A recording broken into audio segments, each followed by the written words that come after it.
सत्य तो ये है कि इस संसार में कोई भी महादेव के योग्य नहीं है, परंतु एक सत्य ये भी है कि जिसके हृदय में सत्य का प्रकाश है, मन में सच्ची लगन है, सच्चा प्रेम है, वो महादेव के योग्य बन सकता है। मैं आज आपसे जिस ज्ञान की बात करने जा रहा हूँ वो मुझे स्वयं महादेव से प्राप्त हुआ है। आपके माध्यम से सामान्य जन इस ज्ञान को सूत्र के रूप में जान सकेंगे। आपके जीवन के 3 प्रमुख उद्देश्यों में से यह भी एक है। देवी, आप आदिशक्ति हैं। वर्षों के संस्कार इन 5 विभिन्न कोशों को और भी संचित करते रहे हैं।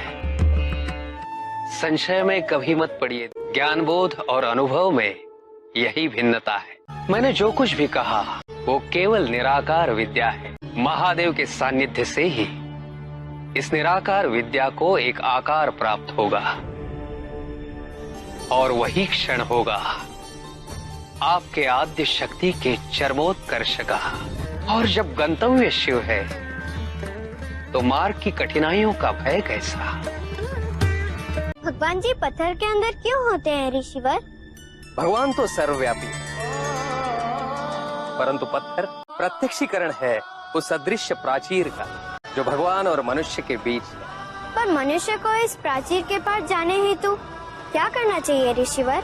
संसार में यही एक प्राचीर है जिसे गिराना अत्यंत कठिन। इस कठिन प्राचीर को संसार की सबसे कोमल वस्तु ही तोड़ सकती है, और वो है करुणा। करुणा कैसे उपजती है ऋषिवर? तड़प से।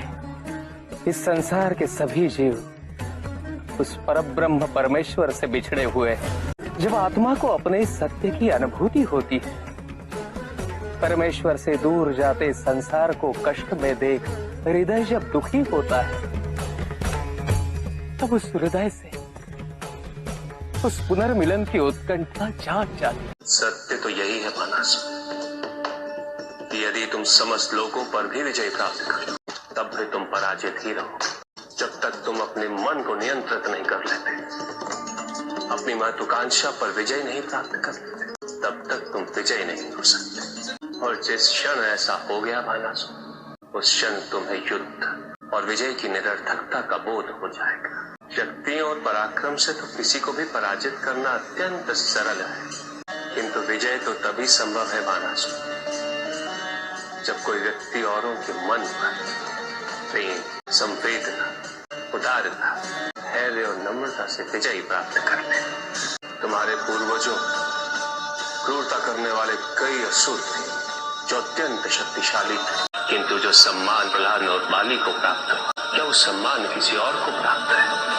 मैंने तुमसे पहले भी कहा था बाणासुर कि विकल्प तो तुम्हारे समक्ष है, निर्णय तो तुम्हें ही करना है कि तुम किसके प्रतिनिधि बनना चाहते। बाणासुर, तुम सबसे भाग्यवान हो क्योंकि साक्षात महादेव तुम्हारे साथ हैं, तुम्हारा संरक्षण, तुम्हारा मार्गदर्शन करने हेतु। यदि तुम कुछ राज्यों पर विजय प्राप्त कर भी लोगे तो क्या करोगे जब समस्त ब्रह्मांड तुम्हारे साथ है?